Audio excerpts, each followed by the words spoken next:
Greetings everyone.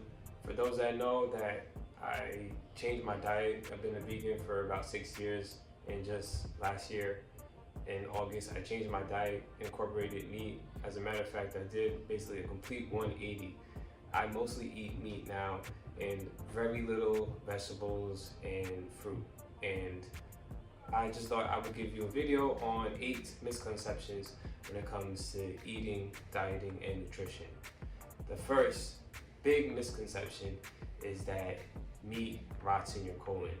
Meat is actually the only food group that very little fermentation occurs in the large intestine of meat. Most of the meat gets digested and assimilated throughout your body. Now, the way that digestion actually works is that you actually have 5 out of 6 of your main digestive organs that are basically completely dedicated to breaking down meat, because meat is mostly fat and protein, right? Especially when you want to get the fatty meat, right?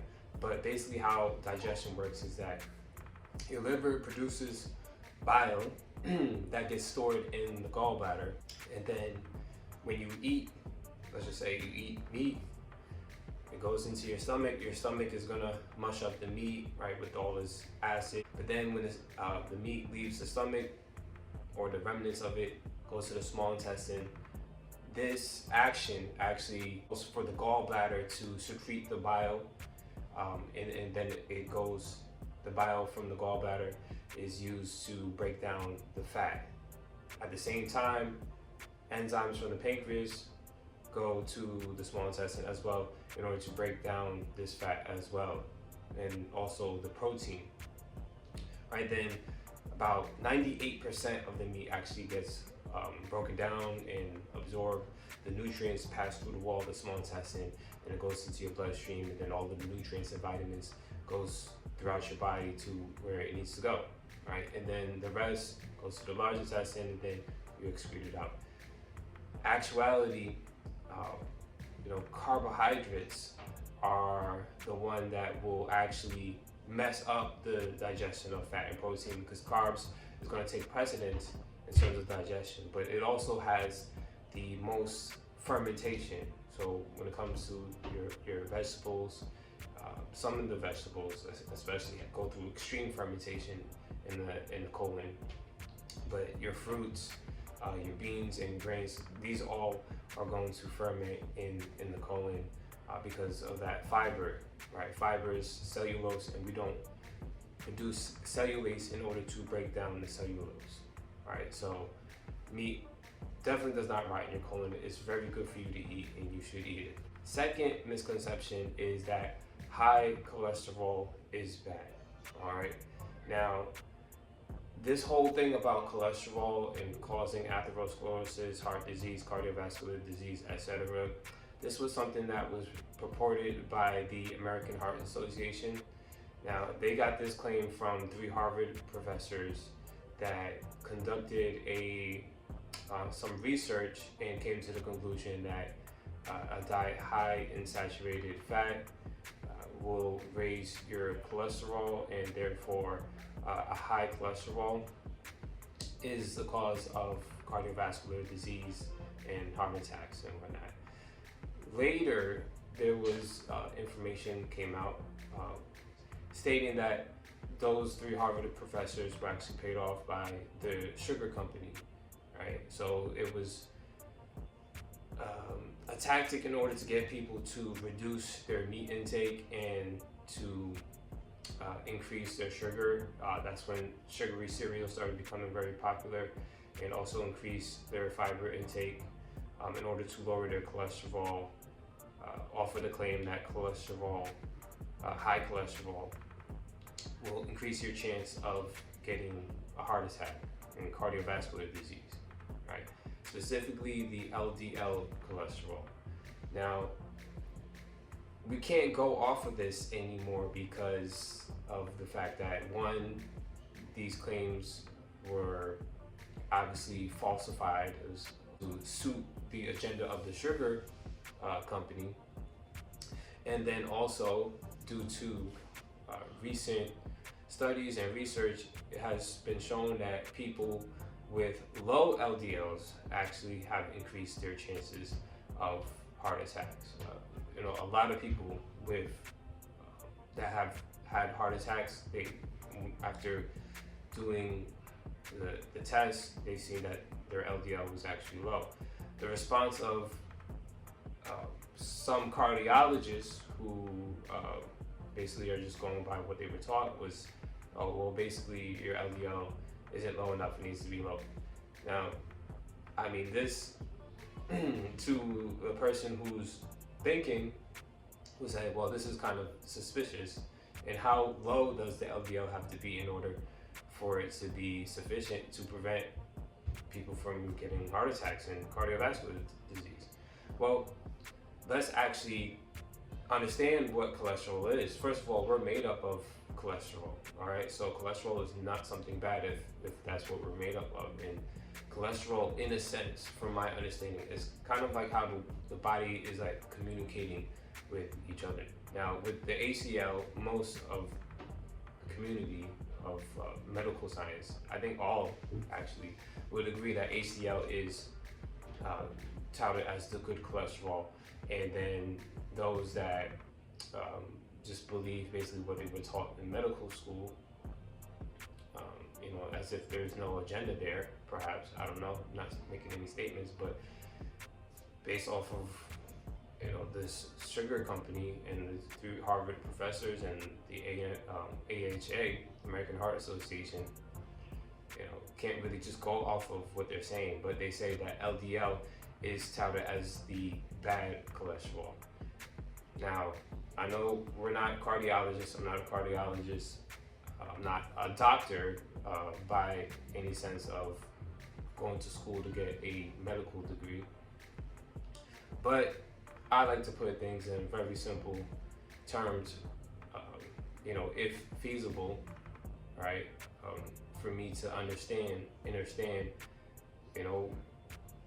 basically how this operates. And so HDL,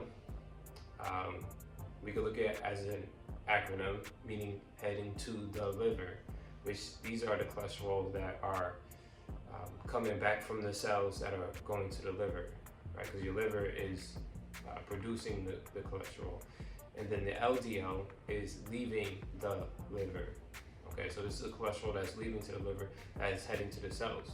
Now, if you look up the definition or what LDL does, it will state that LDL is the cholesterol that leaves the liver that heads to the cells in order to repair, and the HDL is the cholesterol that is coming from those cells heading back to the liver. So it's kind of like taking excess cholesterol from those cells and then taking them back to the liver.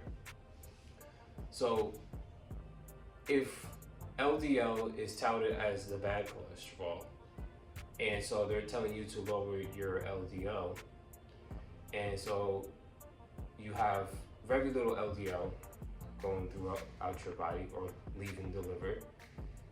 You also have very little cholesterol that is heading to the cells in order to repair those cells that need repair, right? And LDL is not just one thing. It's actually a category that has many subcategories. Now, due to recent research and also doctors that are, don't really have an agenda, they actually want to help people, they have seen that SDLDL, so small dense, low density lipoproteins, that's what LDL is, low density lipoprotein. But the small dense, low density lipoproteins that become damaged through glycation, these are actually the what would be the bad LDL that once through this glycation, it sticks together with other SDLDL, and this causes the clog up in the arteries and can cause atherosclerosis and even a heart attack. Right? So this whole thing about cholesterol is bad is very much a blanket statement, because we're made up of cholesterol. HDL is widely seen as the good cholesterol, and LDL is too blanket of a statement to say that LDL is the bad cholesterol when there's subcategories.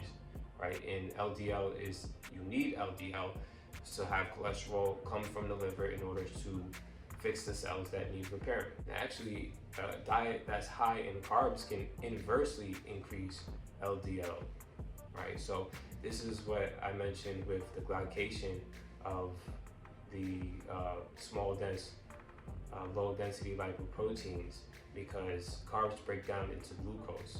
All right, so just look at it as glucose is sugar. And so if you've ever seen caramel being made, or if you just think of caramel, it's just sugar and water basically, and it's heated up to a certain temperature, and when it cools down it becomes very sticky. That's what happens in your body with all of the glucose that you have. It'll stick to the cholesterol and it becomes very sticky, and it will stick to other small dense, low density lipoproteins, and then cause that clog. This is one that's not even really a misconception, but also just something that I think most people don't know, or don't even think about, or if they do know that plants have toxins, they think that the toxins are very, very minimal. They're not harmful, especially in comparison to the benefits. Now, this is really a statement where the person just doesn't have enough information, perhaps, or they just don't want to actually believe it. But the consensus there is that plants, the entire plant kingdom, has at least tens and thousands, if not, hundreds and thousands of defense chemicals, right? And one plant can have hundreds to thousands of these defense chemicals. Just one plant, right? Like spinach. This one plant of spinach can have hundreds, if not thousands, of defense chemicals. Just think about that for a second, all right?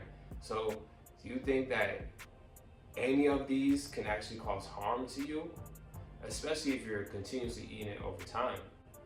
Some of the defense chemicals that are found in plants are alkaloids, terpenoids, phenolics, cyanogenic, glycosides, and oxalates. Right? And there's many more, but these are the categories that some of the defense chemicals fall underneath.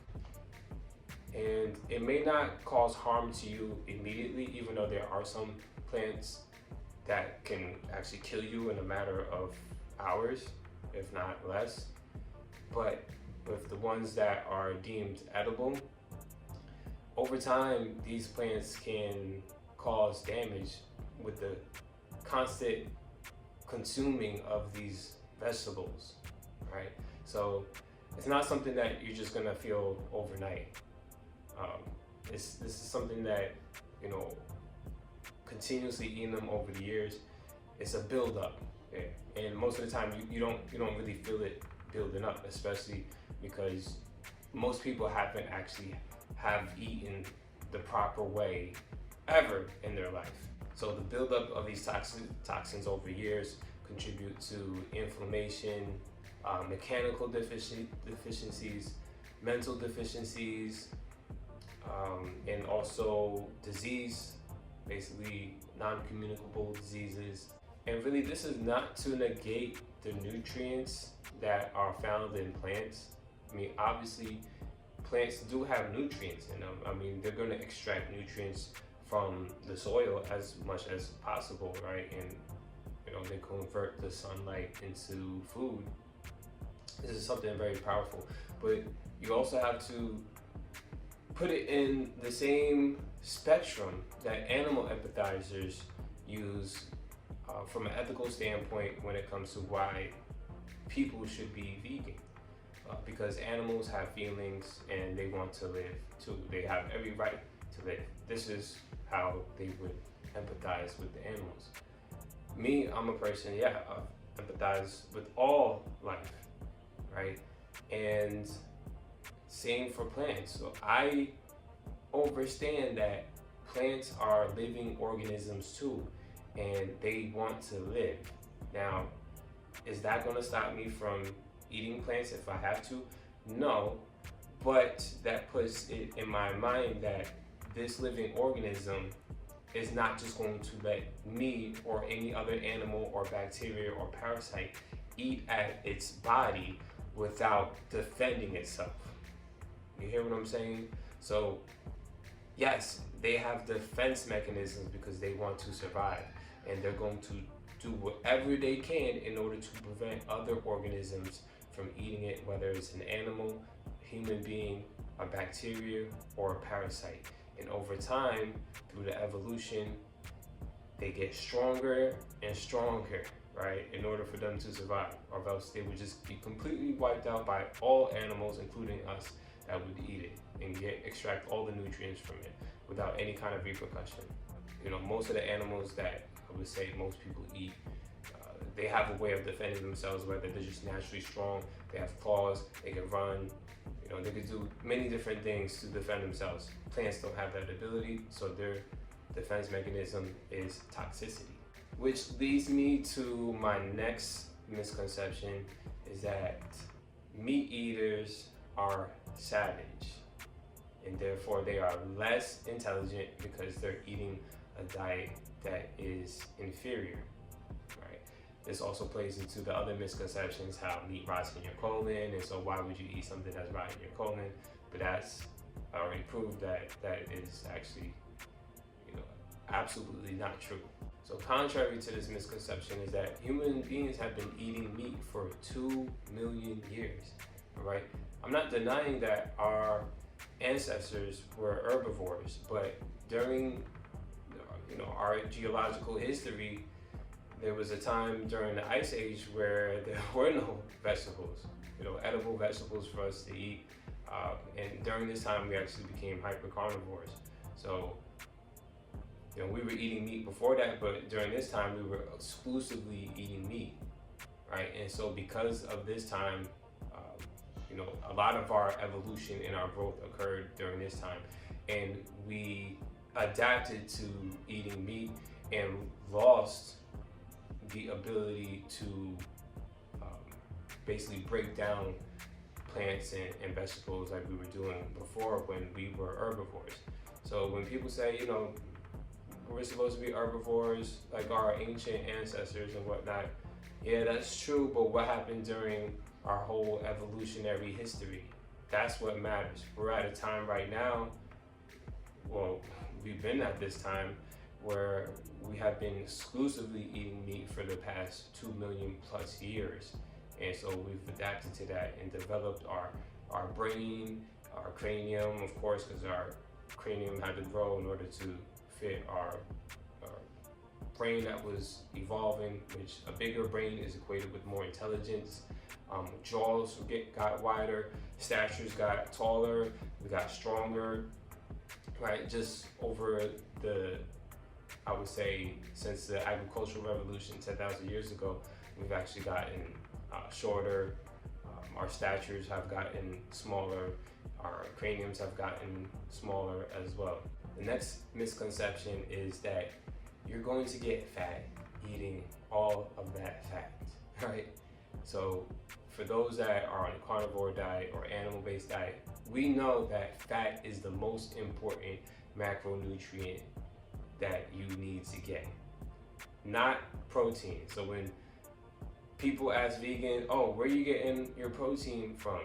That's actually the wrong question to ask. You can tell that's, you know, a person that's really kind of like on the standard American diet, or they're just mostly omnivorous, where they're eating meat, but they're also having vegetables. Maybe they have more vegetables than meat, but you know, they eat both meat and vegetables, right?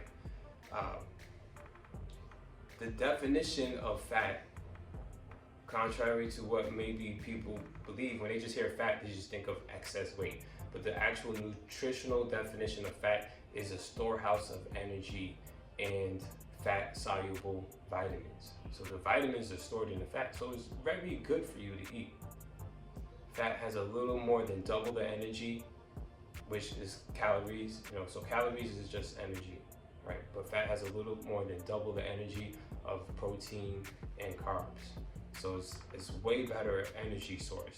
And it's also important for hormone synthesis and regulation. So get the fatty meat. there's a reason why the fatty meat tastes so good, right? When you're eating oxtails or you're eating steak and it has that white part, right, or that translucent part, you know, that's the part that you want to eat. A lot of us have been told growing up, oh, you know, if you eat that, don't have too much of it or it's going to clog your arteries, right? This is based off of what the American Heart Association was pushing based off of false claims. Remember that, all right? So eat the fat. There's a reason why it tastes so good is because your brain is saying, hey, I like that, we need that, all right? So for the most part, when you're eating something and it tastes good, that's a sign that you need to keep eating it. Now for the exception is, of course, for carbohydrates and sugar, okay? So it's throwing off your hormones actually. It is impossible, I'm gonna say it again, it is impossible for you to get fat eating a diet that's high in saturated, i.e. saturated and stable fat. And the reason for that is the way I explained how digestion occurs from the first misconception. Your liver only produces a certain amount of bile and it depends on your dietary needs. So if you're eating a diet low in fat, your liver is not going to produce that much bile. When you start upping your fat, it'll take some time, but your liver is going to start producing more fat more bile in order to handle the amount of fat that you get. Now, what happens to the excess fat if you eat more fat than the bile that you have? It's going to run out of your system, right? I.e. diarrhea. This is where most people think that eating meat makes them sick, right? Especially if they eat some fatty meat, you know, like like beef, for instance, tends to have a higher fat content than chicken. The excess fat is going to run out of your system, and especially if you haven't eaten enough beef or steak or any other ruminant meat for the most part that has a high fat content, it's going to appear like you're sick because you're going to have diarrhea is going to make you go to the bathroom as soon as possible, but that's just because you've eaten way too much fat than your liver has produced bile for. So you just need to like tone down on actually eating it. I prefer to not put a whole bunch of different seasonings in it because those seasonings also carry carbs with it as well, and they can mask the fact that you've already eaten enough. Because when you eat a diet that's high in fat, you can do what's called intuitive eating. Whereas when you have that first bite of that fatty meat, it's gonna taste really, really, really good. And then as you go on, you can be like, oh, okay, you know, this is all right. And then eventually you get to the point where it starts tasting bad. That's actually your body communicating to you like that you've already eaten enough. That the way that it works is that your stomach communicates through the vagus nerve up to your brain and says, okay, we got all the nutrients that we need, that's it. So eating is a lot about receiving the necessary nutrients. It's not just about getting the volume of food, which plays into the next misconception. You are not supposed to feel full. You know, you have a whole bunch of vegetables and fruit, and even if you got meat on there, and you have a big plate of food, and you eat it all, and you're just like, oh man, I'm stuffed. You're never supposed to feel like that when you're eating. No, never, not at all, all right? If you ever feel like full, like, you know, it's like, oh, I can't even fit any more food into my stomach, that means you're bloated, all right? Now, I have never had this experience myself until I just primarily started eating meat. Like I would have a meal, just like beef, you know, maybe some chicken or whatever, but just no vegetables, no fruit. And I would eat until the point the food started tasting bad, and I'm like, okay, I'm good off of that. But I didn't have this bloated feeling or this full feeling, which now I understand that was really bloated, being bloated because of the gas production from the fermentation of the carbohydrates. So if you're eating food and you feel full, or maybe you discipline yourself and you eat and you say, I'm gonna eat this amount, but I'm not gonna eat to the point where I feel full. If you ever feel at some point in time like there's something sitting there in your stomach, that's a sign that something is fermenting, right? So maybe the fiber from all the vegetables or the grains, that the beans that you've been eating, is sitting there, it's fermenting. But you know, you should never feel like something is just kind of like sitting there in your stomach. So that's a really, really big misconception. You will feel satiated when you eat a meal that's just strictly just meat and salt, and then maybe you have some water, you know, preferably before or after, but if you have to, you can drink it in the middle of your meal. But I mean, if you eat like that, you will definitely feel satiated, but you won't have this full feeling. And the last misconception, big misconception, I think a lot of people don't know this, is that you don't have to fast to get the benefits of fasting, right? So for those that just have found it completely difficult for them to fast and feel like they lack discipline to do so, it's not that you lack discipline, it's that you've already been lacking in nutrients for such a long time and have not eaten the proper way that a human being has been supposed to be eating for the past 2 million years, or have been eating for the past 2 million years, that when you try to go on a fast or an extended fast, you just get so depleted of energy and so hungry that you feel like you have to eat, right? It's like you can't even think. You got a headache, you feel weak, you feel tired, you feel fatigued, you know, you feel angry or irritable, right? This is all signs that your body is telling you, hey, I need some nutrients or else you're gonna die. And yeah, you're gonna be like, well, screw it, I'm just gonna eat, right? Well, that's because when you break your fast, you go eat the wrong thing.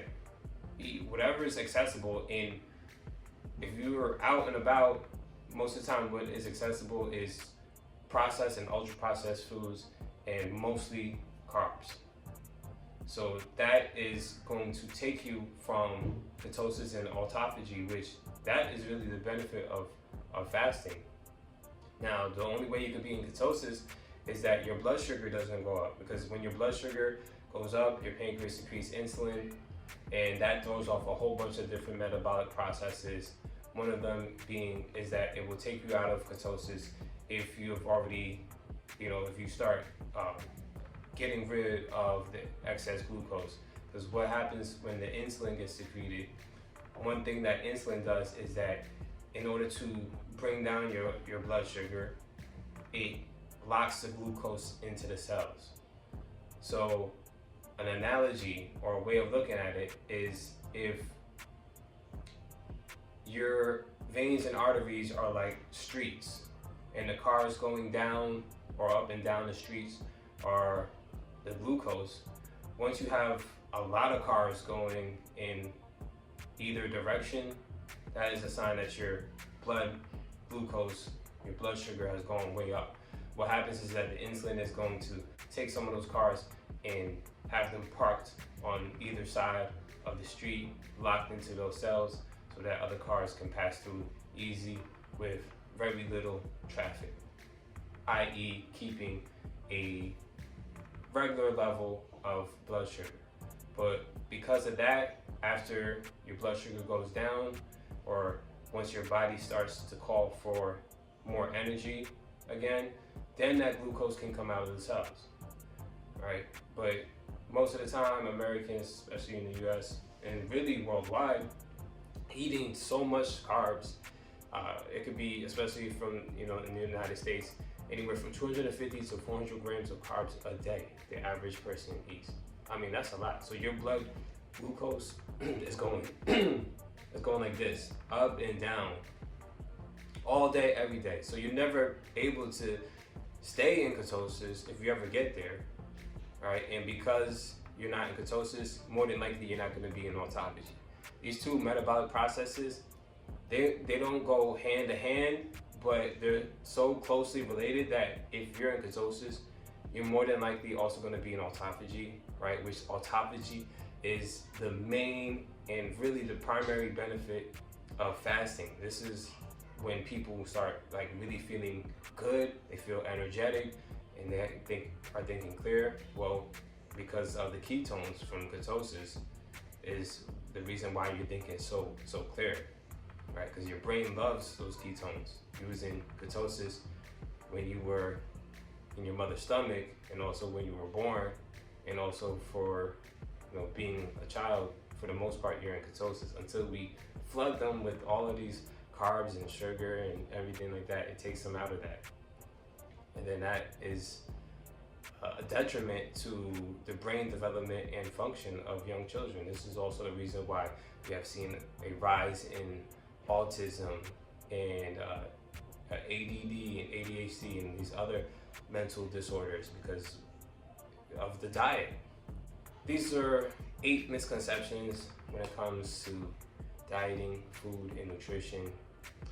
Leave a comment below if you like this video, if there was something that you didn't know, or even if you don't agree with it and you want to provide your viewpoint. We can debate this. I'm ready, but to each his own. As they say, what you eat don't make me shit, and vice versa. What you eat does make me shit because of all that fiber and everything like that. It's gonna make you poop a lot. All right, but anyway, leave a comment, like this video. Peace.